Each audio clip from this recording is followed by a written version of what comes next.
اخباری آزادی. سلام و وقت بخیر. من مومین احمدی هستم که خبرهای جهان و تاجیکستان را برای روز 29 نوامبر تقدیم میکنم. سرخط خبرها. با درخواست روسیه، پلیس بین المللی اینترپل یک زاده تاجیکستان را جستجو میکند. ملک محمد به چه جنایت گمانبر است؟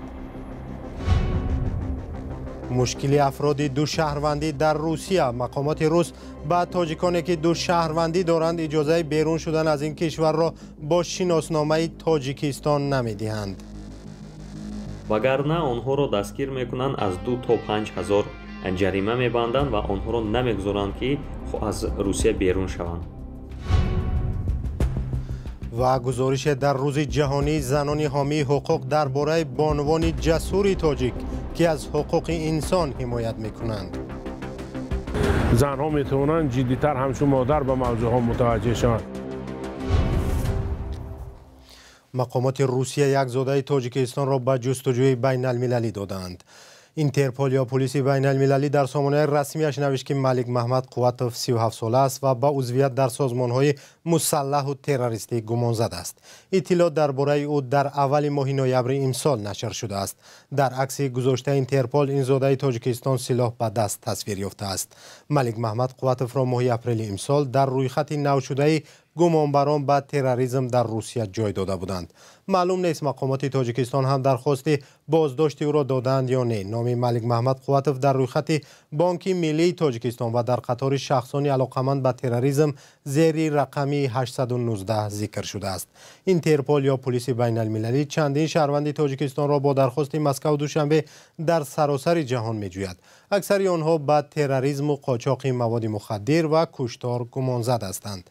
بعضی از سازمان‌های بین المللی در گذشته اینترپل را تنقید کرده بودند که با درخواست کشورهای به مثل تاجیکستان نمایندگان مخالفان و منقدان را جستجو و بازداشت می‌کند.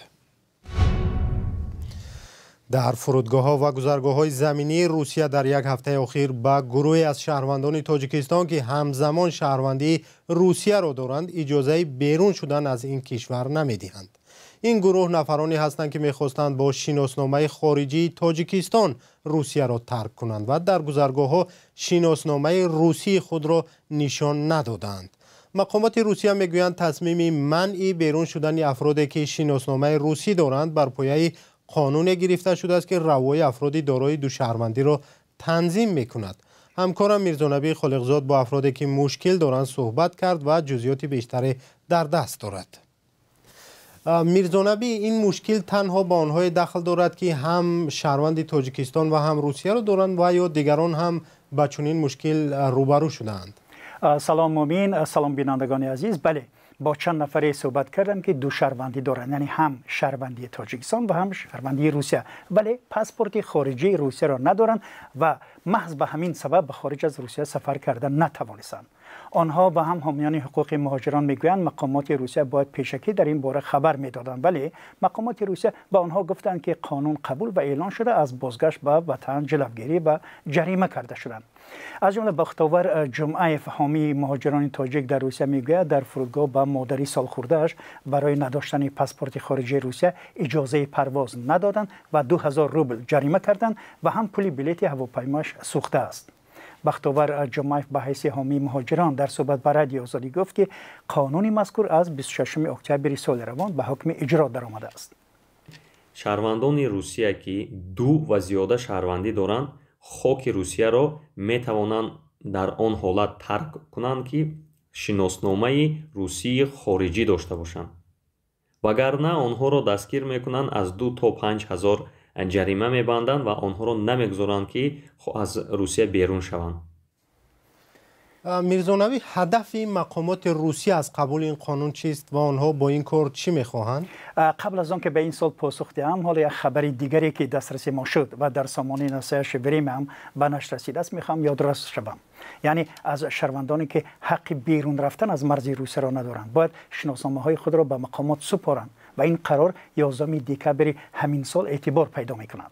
طبق قرار مذکور کارمندان FSB و اشخاصی که به معلومات سری دولتی دسترسی دارند اینچنین محکوم شدگان، گمانبر شدگان و عیبدار شوندگان پرونده های جنایی، قرضداران با مبلغ خیلی بزرگ، مفلس شده ها و سن دعوت به خدمت عسکری منع کرده می شود و پاسپورت های خارجیشان پس گرفته می شود.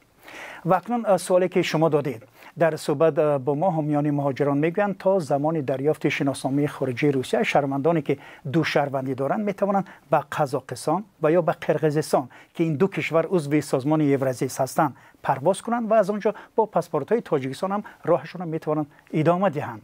برخی از همصحبتان ما میگویند که یکی از سبب‌های دیگری جاری کردن چنین شرایط به خاطر جلوگیری جوانان دو شهروندی که از رفتن به جنگ اوکراین فرار میکنند میباشد.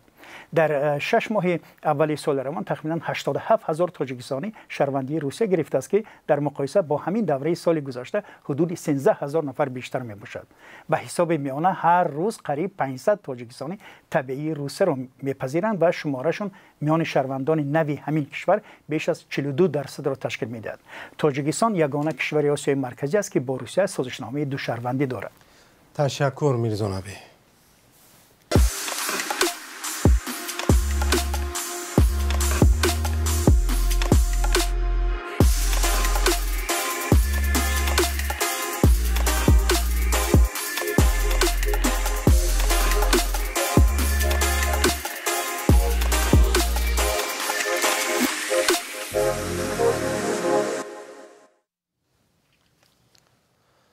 برنامه را با گزارشی از اوکراین ادامه می‌دهیم. راههایی که روسیه در اوکراین مینکاری کرده است برای نظامیان این کشور برای ادامه مبارزه مشکلی جدی ایجاد کرده است. هرچند از هزارها مینه جایگزین شده صدها عددش به جان نظامیان و ساکنان ملکی اوکراین یک خطر واقعی میباشند، همین مواد ترکنده از طرف اوکراینی‌ها ضد روس‌ها هم استفاده می‌شود. نظامیان اوکراینی راههای حرکت ماشین‌های نظامی روسی را مشاهده کرده آنها را مینه‌کاری می‌کنند. گزارش را خیرامان به قزاده تقدیم می‌کند. مینه‌روب‌های اوکراین ترکش ماشین‌های نظامی روس را در مینه‌هایی که خود روسیه جای کرده است نظارت می‌کنند. کار برای اوکراینی‌ها هم زیاد است. Найефективніші підриви ворожої техніки відбуваються на магнітних. нишонразтаринаш минаи зидди мошинҳои душман магнитӣ ё часпанда аст. вақте танк ё дигар мошин дар рӯи он пайдо мешавад, метаркад ва танкро зарра-зарраву пора-пора мекунад. мо барои онҳо ва онҳо барои мо мина мегузоранд. онҳо дар фикри гумроҳ кардани мо ва мо ҳам дар фикри гумроҳ кардани онҳо ҳастем. В цей час вибухає і БК танка, і тобто розлітається він на молекули. Мінакорҳои Украин роҳҳои ҳаракати русҳоро мушоҳида мекунанд. Там кожен день під'їжджала беха. ماشین‌های نظامی آنها هر روز آمده مفقعهای ما را آتشباران می‌کنند. ما آنجا صبح بروقت هنوز تاریک بود که رفتیم. مینه‌ها را در خط راه گذاشتیم و خودی همان روز نصف روزی ماشین‌های آنها از بالای آن گذشته ترکیدند. پیاده‌گردهای آنها را خراب کردیم. روز خوبی بود. Трохи пізніше вона підірвалася. барои таркидани баъзе навъҳои мина расидан ба онҳо шарт нест. вақте ҳадаф наздик мешавад, аз роҳи сенсор мина худаш метаркад. مقصد ما کشتن آدمی زیاد نه، مجروح کردن است. جریان بیرونکشی آنها می تواند سرعت پیشرفت آنها را در خاک ما کندتر کند.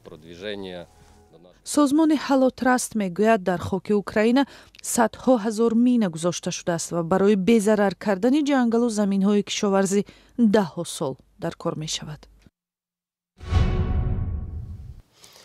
در تاجیکستان از روز جهانی زنان حامی حقوق که هر سال 29 نوامبر تجلیل می شود یاد کردند. زنان انگشت شماری در تاجیکستان هستند که با جسارت از حقوق ساکنان حمایت می کنند. برخی از آنها برای کارشان و مخصوصا حمایت از حق مخالفان دولت زیر تنقید یا فشار و تهدید قرار می گیرند. گروه هم تاجیکستان را زیر فشار ترک کردند. همکارم سروناز روح الله و شهلای عبدالله درباره کار و تلاش‌های چند زن فعال گزارش تهیه کردند. دلربا самадова раҳбари созмони дафтари озодиҳои шаҳрвандӣ аз камтарин занони ҳомии ҳуқуқ дар тоҷикистон аст ки қариб 2 солабоз дар ин бахш фаъолият мекунад. созмони ӯ аз ҳаққи сарбозону ҷавонони синни даъват ба артиш حمایت میکند. دلربا اول در سال 2005 همراه با 7 حقوق شناسی جوان سازمان امپارو را تأسیس داد. پس از بسته شدن آن دفتر آزادی های شهروندی را بنیاد گذاشت. وی میگوید کارش این همه سال آسان نبود، ولی نیاز جامعه و حامیان حقوق او را نیرو میداد. تا گذراندن رفرم ما زیاده از 2500 ادوکات داشتیم، حالا تقریبا از 800 تا 900 هستند که در بعضی ناحیه‌ها تو ادوکات ها دیده نمیشوند. یعنی شهروندان به سود به حمایتچی میروند و از حقوق خود برخوردار نیستند. دیگه نمودی مشکلین البته یعنی یک دیگر فهمی کم شده است از این جهت. دلربا و همکارانش در بحث‌های دادگاهی از جبردیدگان قانونشکنی‌ها در ارتش حمایت می‌کنند. برای زن این کاری سخت است. مثل دلربا در تاجیکستان زنان حامی حقوق زیاد نیستند. شماره آنها تا رفت کمتر می‌شود، ولی هنوز هم کاری خود را ادامه می‌دهند. ریحانه حقبردی‌یوا رهبر سازمان جمعیتی دلافروز در شهر باختر بیشتر زنان خشونت دیده را حمایت می‌کند، هم با سخن خوش و هم با حرف قانون. ثمره کارش به او دلگرمی می‌دهد.